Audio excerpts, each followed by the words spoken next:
Hello, and welcome to the Hey Boomer Show. My name is Wendy Green, and I am your host for Hey Boomer.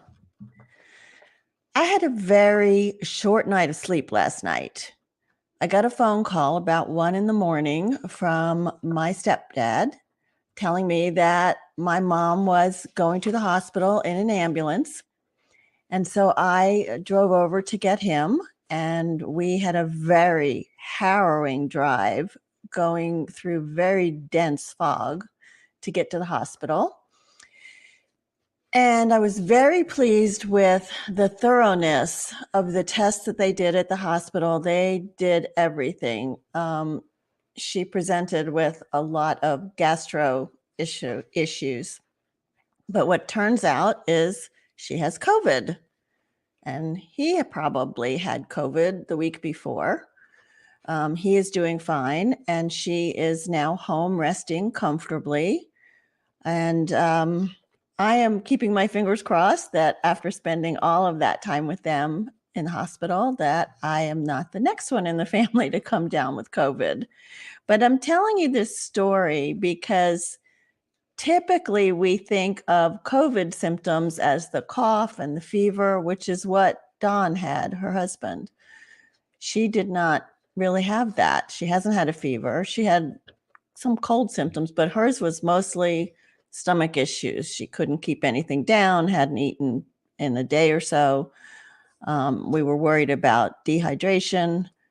But if you have any of those symptoms, fever, cough, stomach distress, whatever, go ahead and do the COVID test. I'm sure everybody probably has the COVID home test now.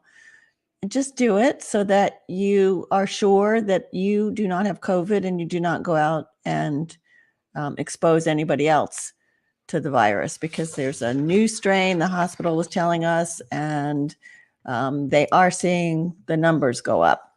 So that's your public service announcement for today. With Hey Boomer, I'm on a mission to support and inspire adults in this next act of life, to find new beginnings, to confront endings and transitions, and to find meaning and purpose in their lives. And from many of the people that I talk to about what's next in their life, they are all looking for a way to make a difference, to feel like their life is meaningful and they have a way to give back. They have a way to participate in their community, in their families, in their lives.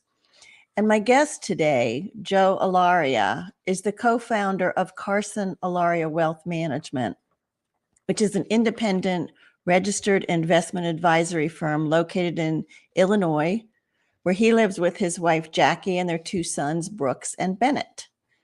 And Joe is also the host of the Retirement Power Hour podcast, where he helps the 50-plus crowd invest more wisely and retire better.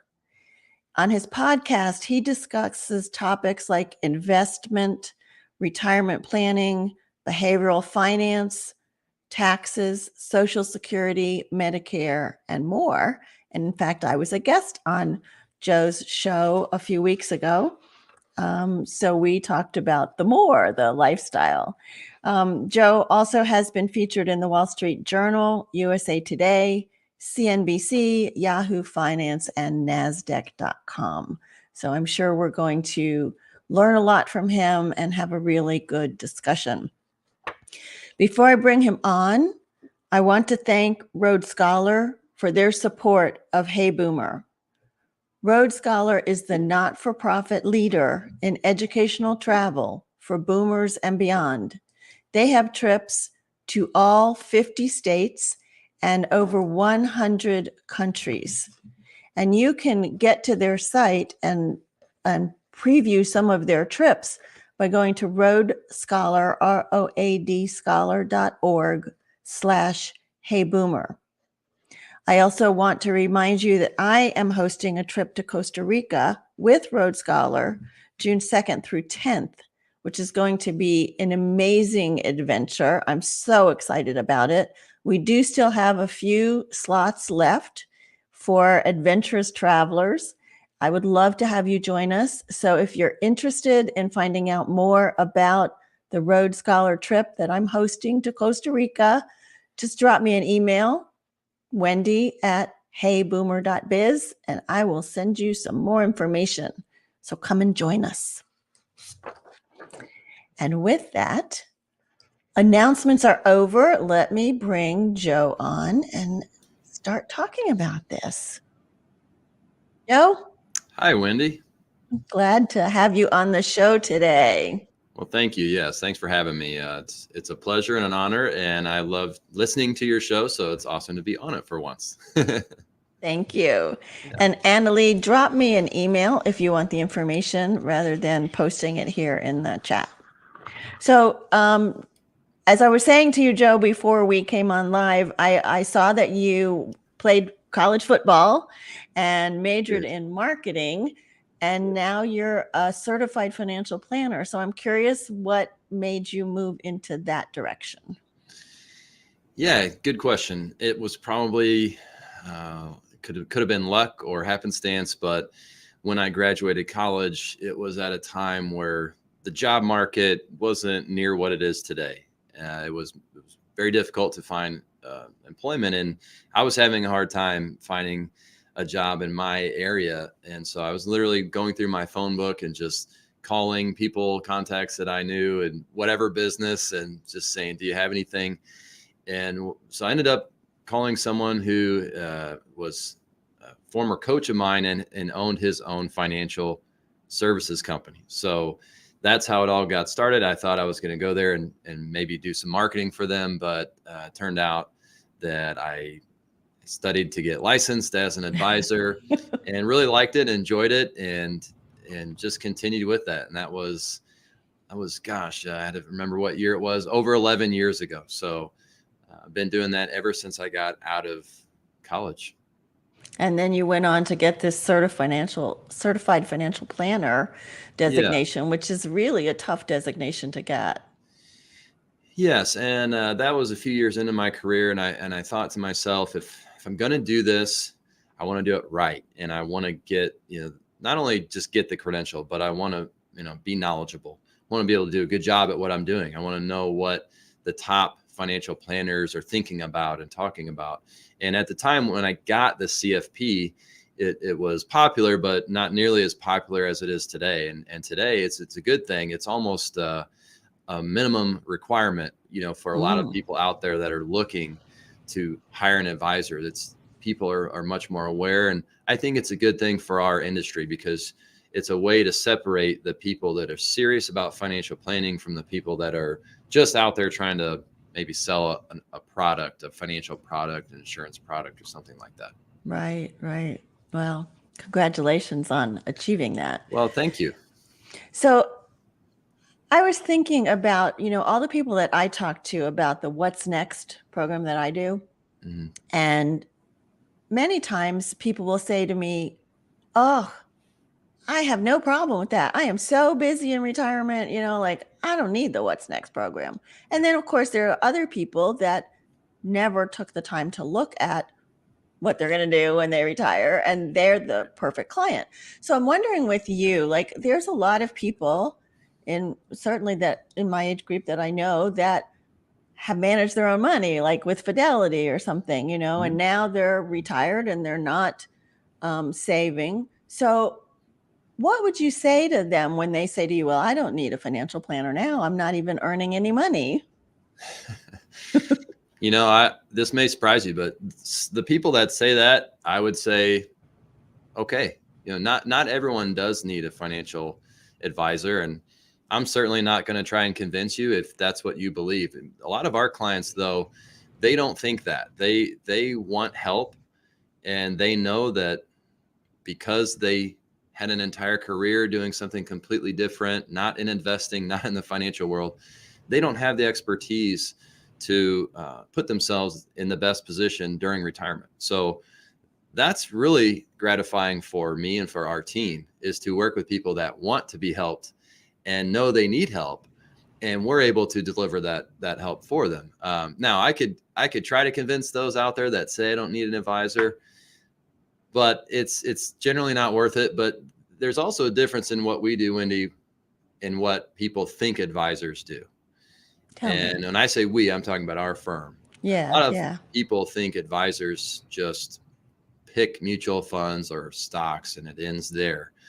And I guess some advisors still do that. But what we do is wealth management and financial planning. So all those things in your intro, when you were talking about the topics that I speak about on my podcast, the Retirement Power Hour, it is not an investment only podcast because we're not an investment only company. So I help people look at maybe how to pay less taxes, how to make sure their assets go where they want when they pass away. That's estate planning. We project out how much they can spend, and it's really goal driven.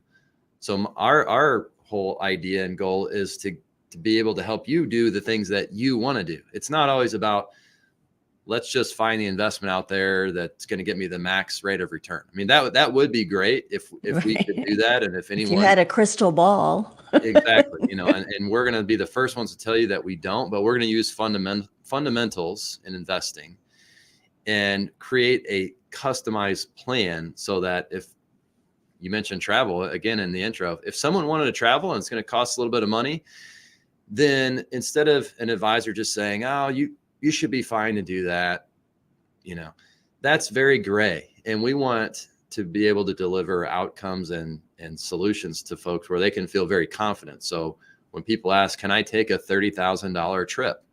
I don't just say, oh, you should be fine, and really base that on nothing more than my opinion.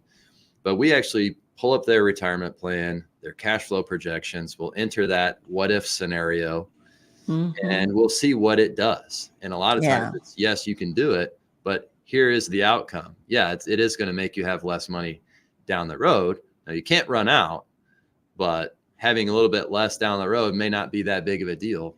Depending on where you are. If you can do what matters to you now.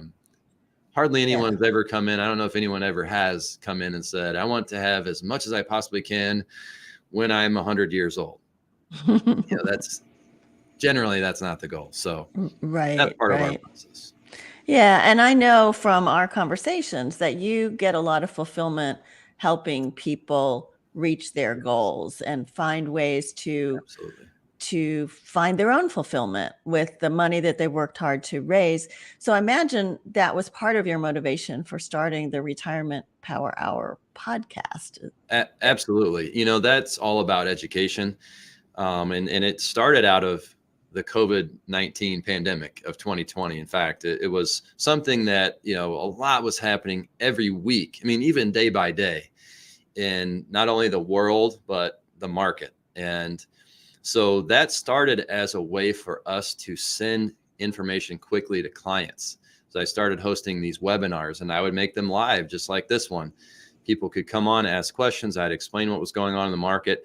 And then over time, the market started to stabilize a bit, much more than what it was doing at the time. So the focus of the market went away a little bit, but I wanted to continue doing that sort of communication. So we went from once a week to once a month. And then I just did educational webinars on all these different topics: tax planning, retirement, investments, behavioral finance, insurance, Medicare, Social Security, just to educate. And we kept that going. And just in 2022, we started it as a podcast. So we've been doing the Retirement Power Hour for a few years, but it officially became a podcast in 2022. But I've done that, for years in the form of written articles as well. So we've got over, at this point, I think it's got to be close to 90 blog posts on our website from that have accumulated from the past 5, 6, 7 years on all those various topics. And those are I've written those just to educate. They're really great for our clients, but they're also good for people out in the general public as well. And one of my posts just recently, we found out it got over 10,000 views in a single month. Yeah, that's great. That really blew me away. And people are, calling from all over the country asking questions on Social Security. So awesome. It all goes back to education. And the last thing I'll say, I don't want to keep talking, but The educational part of it, people at every single turn are given bad and wrong information by media entities and, the TV, the radio.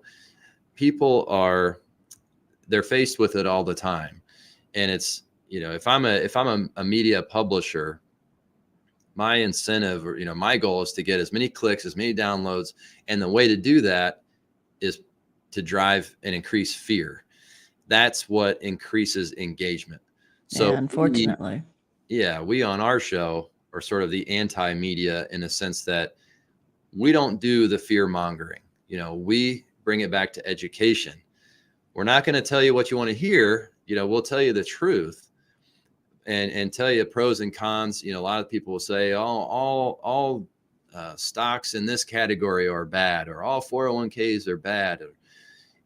It's never all or nothing. Right. There's Right. a time and place for everything. So we believe in education because we're fighting a tough battle against a lot of Fear. entities out there that are Yeah. pushing fear. And Yeah. we think people need to be smart about this and plan, but we're the first to tell you, don't worry, put a plan together, but don't worry. It won't add a single day to your life, just by worrying about it. But if we can help so people, let's stop talking about fear. All right. And let's talk about fulfillment. Yes. Right. So Yes. you take your clients through a process of questions, right, to help them figure out what are their goals towards fulfillment, as I understand. Is that right? Yeah. And it's different for everybody. And so it's really it's something that most people can't even answer the first time. We can't quite get to what means the most to them. And the reason is there is this giant hurdle that is staring them in the face in the form of just survival and retirement. And I often talk about a pyramid of retirement success. It's 3 levels. And that first level is survival. And that's just, Wendy, hey, I'm going to retire. I just need to be able to pay my bills and survive. Can I do that? And a lot of people, because they don't have a financial plan, I don't mean to be like a broken record, but because they don't have a retirement plan, they can't answer that question. And some people will even retire not having answered that question. And they'll just hope, I'm just going to retire and I should have enough. I'm going to take what I get from Social Security and this and that and make it work. Well, they hardly ever can look beyond that first hurdle because they've never drafted or had anyone draft a plan for them. But that's so common. That is not uncommon. If that's you out there, that is not uncommon at all. So once you get past the first level, most people get to that second level that I call survival plus. And that just means I found I could survive. And you know what? I could do a few things I like to do as well. I could take maybe a couple trips, do some gifting maybe to charities in small amounts or whatever. But I'm able to mostly maintain my lifestyle and do a few of the things that I couldn't do when I was working. I'm doing a few of those things now. But few people get to the third level of that retirement pyramid of success, which is that true retirement fulfillment. So in order for us to help someone get there, Wendy, that was a long way of saying we have to help convince them that they can get past level 1, that they can survive, that they can get past level 2, they can do some of those things that maybe they weren't able to do before. And now their mind can open up to just think about what is possible at that third level. And those are fun conversations. They're very introspective. And they're not financial at all. And that's why it's a little fun for me to help provoke those thoughts for clients. Yeah. So that's things like, do you want to leave your money to the kids? What charities do you want to leave money to? How do you want to spend money while you're awake, while you're alive? Yeah, we give examples like that. So yes, some people some people like to spend it, and that in their minds, if they can travel, if they can experience as much, that is fulfillment for them. Others like to leave as much to their children or grandchildren, or maybe fund a grandchild's education. And so we'll help, continue to give examples. Others are very charitably inclined. So they want to make a difference toward a certain cause, and then they can contribute their money there. But again, a lot of times people will do it and maybe they'll give small amounts and makes you feel good, but maybe it doesn't make you feel like, again, fulfilled. Like I'm really making a difference. And so the best part is if we can help you think outside of the box on how to use your money, and then also how to use your time. Yeah. Right. That's where I come in. Exactly. Right? But again, you've probably seen this too, but a lot of people, if I'm not certain about my financial future, then it's like, I don't want to bring any change into my life. I just want to keep everything the status quo and it is a little bit of, I think, fear driven. I don't want to change anything because I don't want to mess anything up. Everything's going good now the way it is.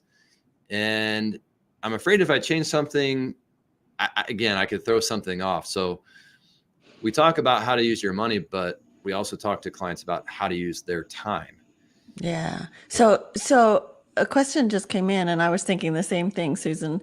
So if you've reached this point in your life and you have not had a plan, so you feel that fear that I'm at level 1, I'm survival is where I'm at. Is it too late to put together a plan? No, I wouldn't. I mean, there's different parts to that question.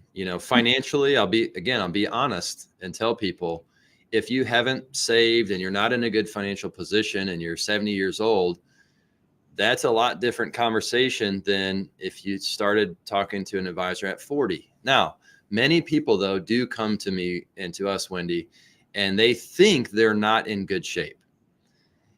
And they think that because they don't have $1 million in their portfolio. But we find that maybe with Social Security and pension income and maybe some rental income or other streams of income and an expected inheritance and low expenses, that they're actually in really, really good shape. And that's really gratifying too, is to help relieve that fear. It's never too late to get a plan.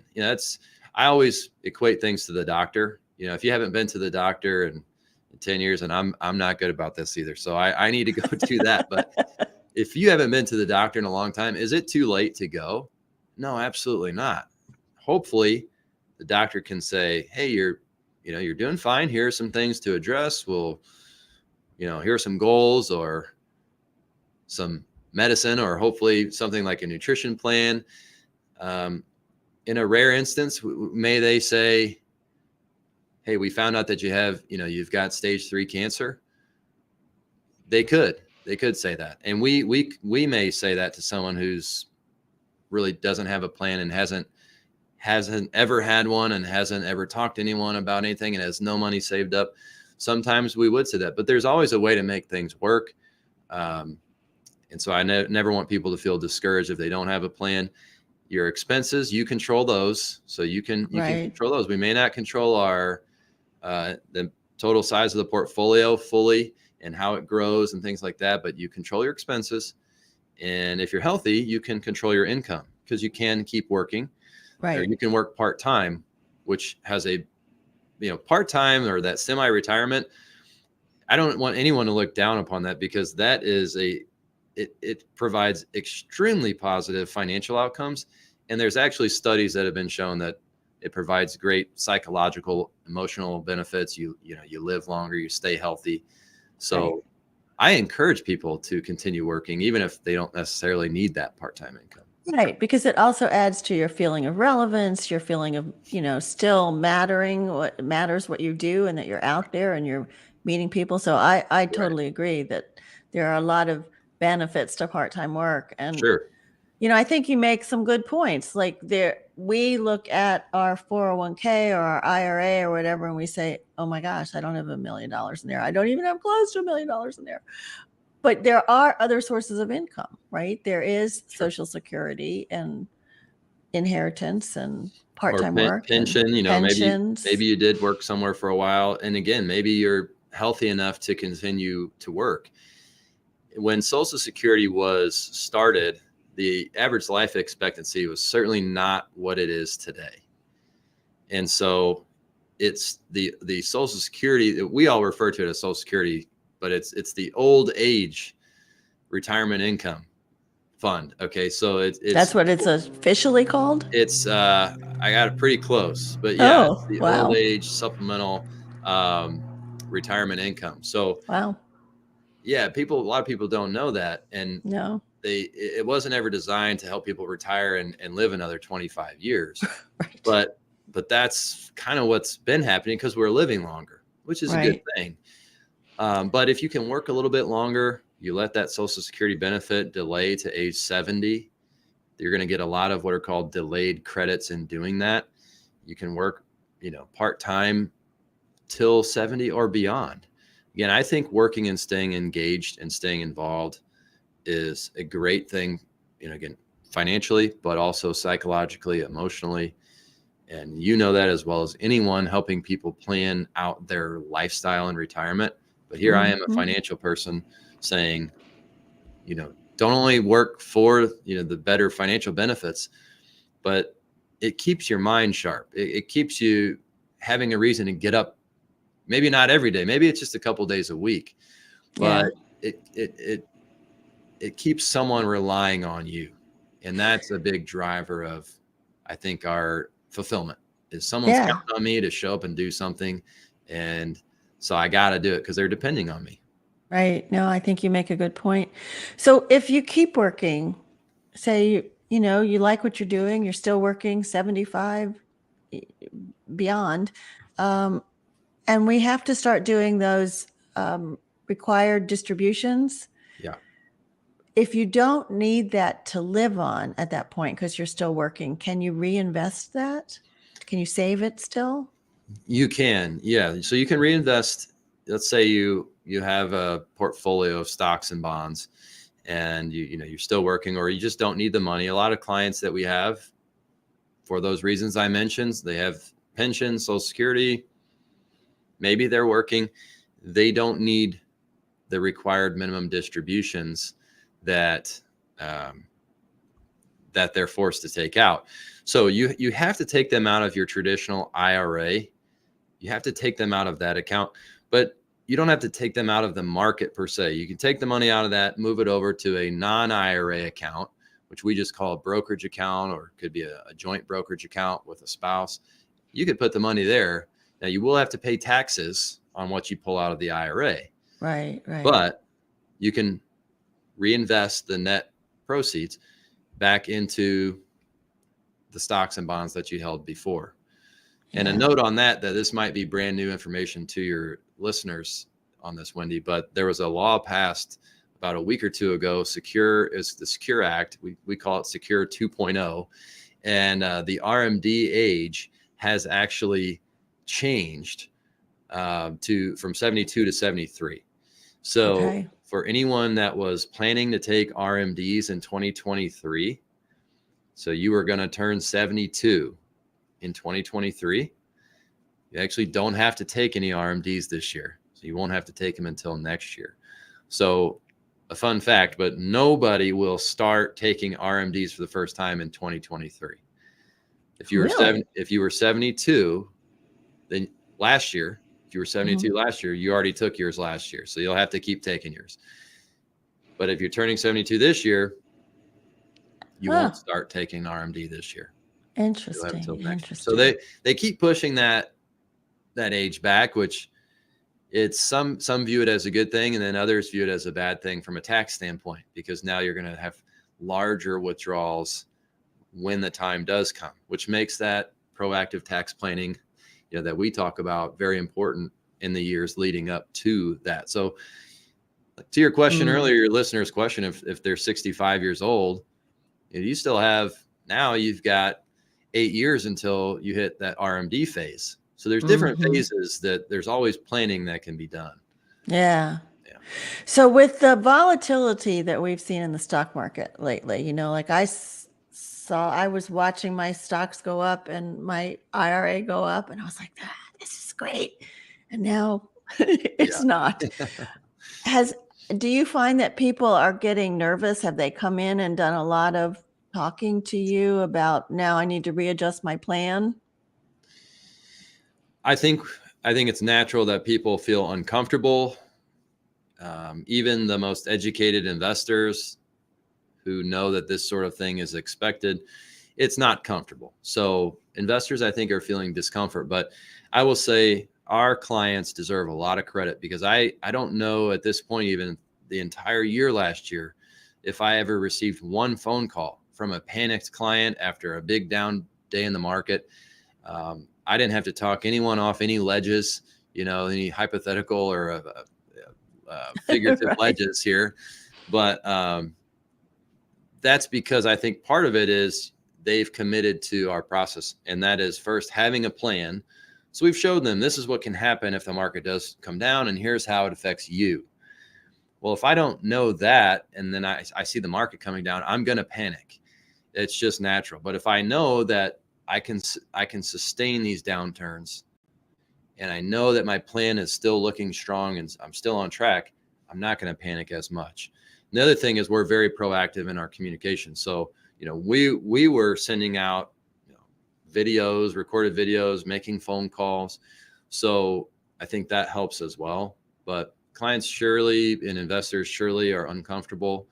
And when people ask me, I tell them, trust me, I want the market to come back as much as anyone does, but I also understand this is just a part of it. It's like, it's like the weather. You're not going to have sunny days, 365 every day of the year. It's just not going to happen. And when it rains for 3 days straight here in the Midwest where I am, we don't start running around in a absolute sheer panic, wondering if the sun's ever going to come back out. We know it's going to come back out.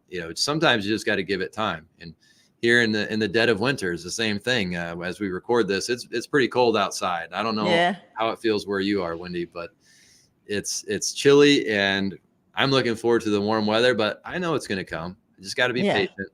It comes every single year. And just like that, the market, it has rebounded every single time that we've had a challenge, and that the market has had a challenge in the economy or whatever is going on. Yeah, it's just harder for people that are already retired, to see it go down, and how long do they have before it has to come back up.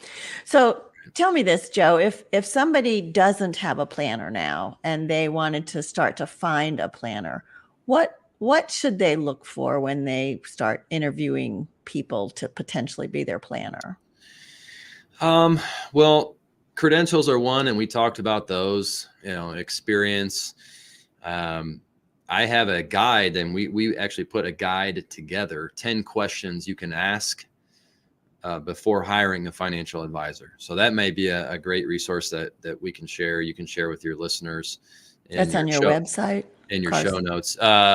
No, I have a link. I can send it to you. Okay. Actually, yeah, take that back. I believe it is on the website. You can request it there as well. But I look at overall philosophy. What is your service offering? And like I said earlier, for us, we believe it's not just about investments. So I would look for someone who's not product driven, someone who is solution driven and can help you tie the different parts of your financial life together. Some call it holistic financial planning, some call it wealth management, but that's what I would look for. If I had to recommend a family member or anyone to, anything about trying to find an advisor, that is number one. And understand how they get paid, understand, the cost that they charge, which in our industry is we have to disclose that anytime we bring on a client. So it should be straightforward. I mean, if you're working with a fiduciary, those are very black and white. Here's what we charge. So you just understand it, and make sure that it aligns. And that's what you want, right? You don't want somebody that's making a profit off of you, in a sense, off of what they sell, right? Right. The stocks. You want a fiduciary who just is paid by a percentage. Well, I think the industry is moving strongly toward that, getting paid for advice, and a little bit away from getting commissions for selling commissions. certain mutual funds and financial products. And you see that we saw it in yesteryear with mutual funds and maybe even stock sales and life insurance and annuities. Some of these still have commissions. And, again, like I said earlier, I'm going to tell the truth. I can't say that all of these things are bad. You just got to understand what it means for you. And so if I call a client and say, I really think we need to switch out of this fund and get this other fund, that client never has to wonder, is that because Joe really thinks it's best? Or is it because Joe's trying to hit some sales number before the end of the month? Right. They'll never have to wonder that, because we don't get paid any, no mutual fund company pays us any commissions on any investment recommendations like that. Yeah. And I think that's important to make sure that you don't hook up with somebody that does that. Yeah. You need to understand how it works. You need to understand how they get paid. You need to understand what they do. And that's what that 10 questions guide, which, yes, our website, my company's website is CarsonAllaria.com. So that's where you can go and get that under guides. But you just need to understand their investment philosophy, service offering, and someone who's going to build a plan for you. I talk about plan a lot, plan. If, ask how often am I going to meet you? What do those meetings look like? What do we do in those meetings? If you're going into a meeting with your advisor and it lasts 20 minutes and they show you your statement and then you leave. Yeah. Guessing there's probably not a lot of planning going on. They're probably talking about what happened in the market the last quarter and, getting you out of the office so the next person can come in. If that's all you're looking for, great. But if you want holistic advice, then that's not the best fit. And that's where the transition into retirement, there's a lot of stuff to think about. And so that's why I think we've created a niche in this area, because we understand, even though I'm not retired, I've had a case study of working with hundreds of retirees. I know the challenges that you're going to face. So we're more apt to be able to foresee those, to help guide you through them, give you good advice, and help you with other things, even non-financial as well. Yeah. That transition can be tough. It can be tough. Yeah. Yeah.